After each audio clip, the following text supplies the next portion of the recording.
Hello viewers, I doctor S B K Lal welcome you all in my YouTube channel. मेरे YouTube channel में आपका बहुत बहुत स्वागत है। अगर आप इस चैनल पर नए हैं तो चैनल को सब्सक्राइब कर लें। इस चैनल के माध्यम से हम आप तक पहुंचाते हैं ढेर सारी स्वास्थ्य संबंधी जानकारी और बहुत सारा होम्योपैथिक ट्रीटमेंट और दूसरा जो कुछ टिप्स सभी, और साथ साथ में आनुषंगिक जो चिकित्सा है उस सब के बारे में भी जानकारी देते हैं। आज हम आपके लिए करके आए हैं ईचिंग। तो आइए शुरू करते हैं और समझते हैं कि ईचिंग का क्या कारण है। तो ईचिंग का कारण एलर्जी हो सकता है, या मतलब इन्फेक्शन हो सकता है, या खास तरह का क्रीम है जिसका नाम है एकेरस, उसके कारण खुजली हो सकती है। और जब तो सबसे पहले मुख्य रूप से हम डायग्नोसिस करते हैं कि कौन सा कारण है और किस टाइप की खुजली है। दाने वाली खुजली हो सकती है, बिना दाने वाली खुजली हो सकती है, मुख, नाक, हाथ, पाँव, अंगुलियां या प्रजनन के अंग या किसी स्थान पर, ऐसे स्थान पर खुजली हो सकती है।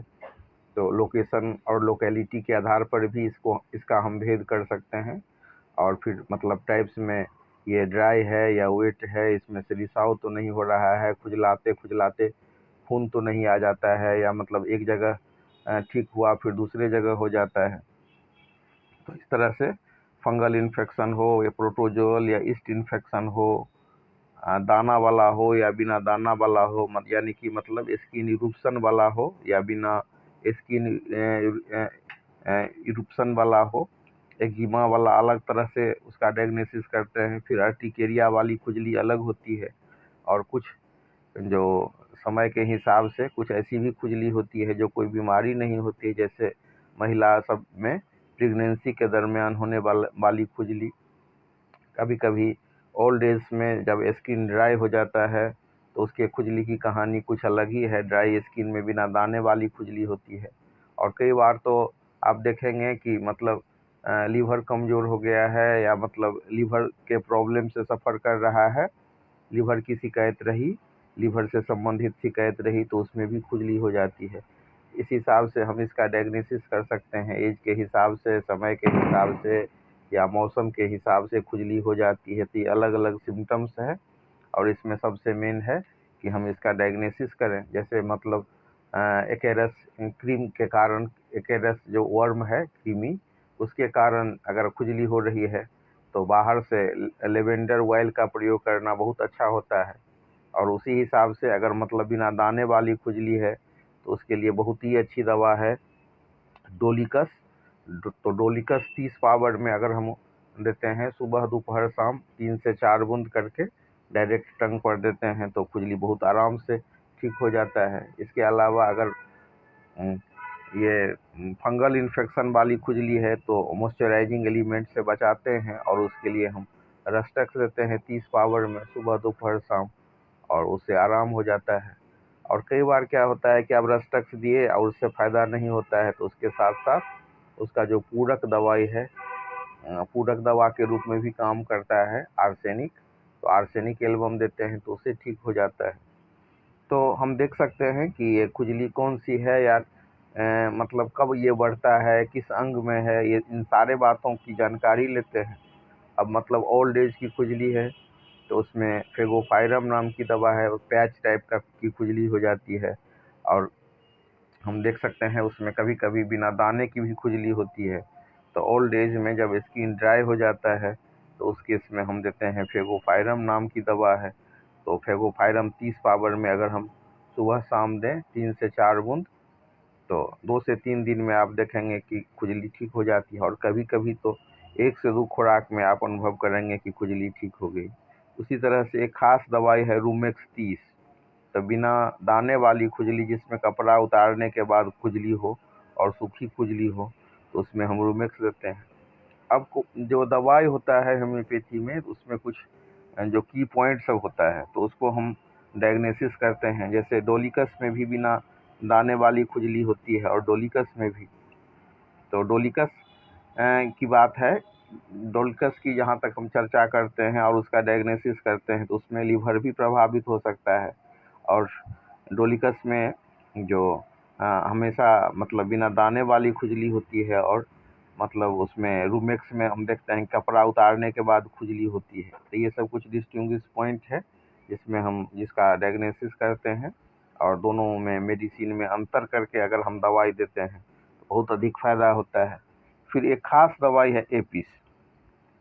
तो आर्टिकेरिया के कारण जो खुजली होती है, गर्मी की वजह से खुजली बढ़ जाती है, लाल लाल सा दाना हो जाता है, लाल या गुलाबी टाइप का दाना होगा और सफ़ेद सा उभार होगा, एकदम असह्य खुजली होगी, ऐसा इंटॉलरेबल खुजली होगी कि एकदम जैसे बर्दाश्त नहीं हो रहा है।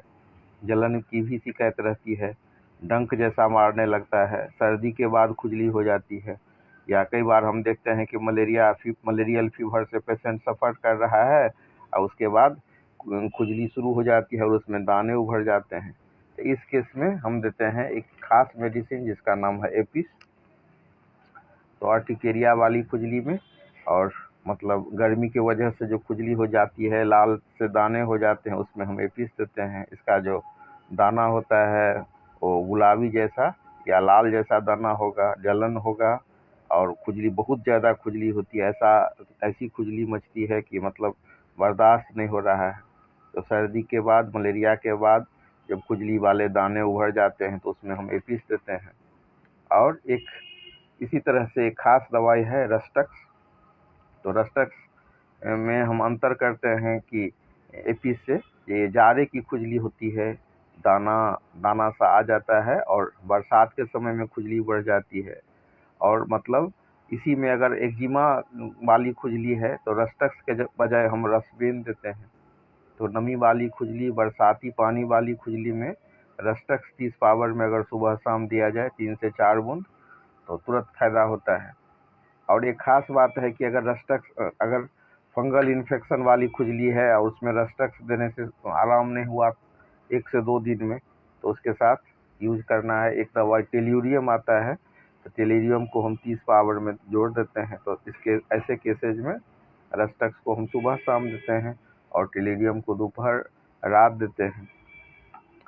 और कभी कभी अगर मतलब बरसाती समय में या नमी से बढ़ जाने वाली खुजली है तो रस्टक्स और डल्का मारा पर्यायक्रम से देते हैं, यानी कि रस्टक्स 30 पावर में सुबह शाम 2 से 3 बूंद और डल्का मारा 2 से 3 बूंद देते हैं दोपहर रात में। दवा एक आध बूंद ज़्यादा भी हो सकता है, 2 से 3 बूंद के बजाय आप 3 से 4 बूंद भी दे सकते हैं। फिर एक दवाई है जो हर प्रकार की खुजली में दी जाती है, वो है सल्फर। लेकिन उसमें है कि त्वचा गंदा जैसा महसूस होता है, त्वचा बेजान जैसा रूखा, और पेशेंट गंदा रहने वाला होता है, नहाने की इच्छा नहीं होती है। और इसमें हाई पावर में नहीं देना चाहिए सल्फर को एकाएक, नहीं तो एग्रीवेशन हो जाता है, बीमारी बढ़ जाती है। और अगर देते भी हैं तो उसमें इंतज़ार कीजिए, या नक्स भूमिका जैसी दवा के साथ अगर दें तो इसको हम पर्याय क्रम में यूज कर सकते हैं।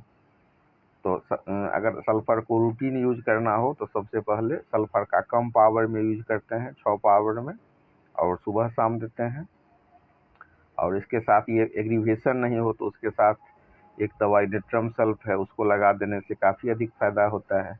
और फंगल इन्फेक्शन के मामले में बेसिलिनम 1 ml से शुरुआत करते हैं। तो सब इसके लिए क्या करते हैं कि सबसे पहले बेसिलिनम 1 ml एक खुराक दे देते हैं और उसके बाद 24 घंटा या 48 घंटा के बाद सल्फर शुरू करते हैं। तो इन दवाओं से काफ़ी अधिक फ़ायदा होता है। और फिर अगर कभी कभी समझ में नहीं आता है कि क्या सिम्टम्स है तो उस केसेज में एक दवाई है एंथ्राकोक्ली। जब पूरे शरीर में खुजली हो तो एंथ्राकोक्ली 30 पावर में सुबह शाम देने से फ़ायदा होता है। फिर अगर स्कल्प की खुजली हो तो खुजलाते खुजलाते खून निकल जाए तो उस केस में हम देते हैं मेजोरियम 30 सुबह शाम 3 से 4 बूंद, और बहुत अधिक फ़ायदा होता है। इन सब दवाई देने के बाद भी अगर फ़ायदा नहीं होता है तो हमको जो एक कैलेंडुला मदर टिंचर से जख्म को धोना चाहिए, या उसका कैलेंडुला का लोशन आता है वो लगाना चाहिए। और ड्राई स्किन वाले खुजली में पेट्रोलियम लगाने से फ़ायदा होता है। साथ ही एक दवाई है बायोकेमिक बायो 20। भोजन और नाश्ता के बाद अगर हम उसका 4-4 गोली देते हैं तो उससे भी बहुत अधिक फ़ायदा होता है। इस तरह से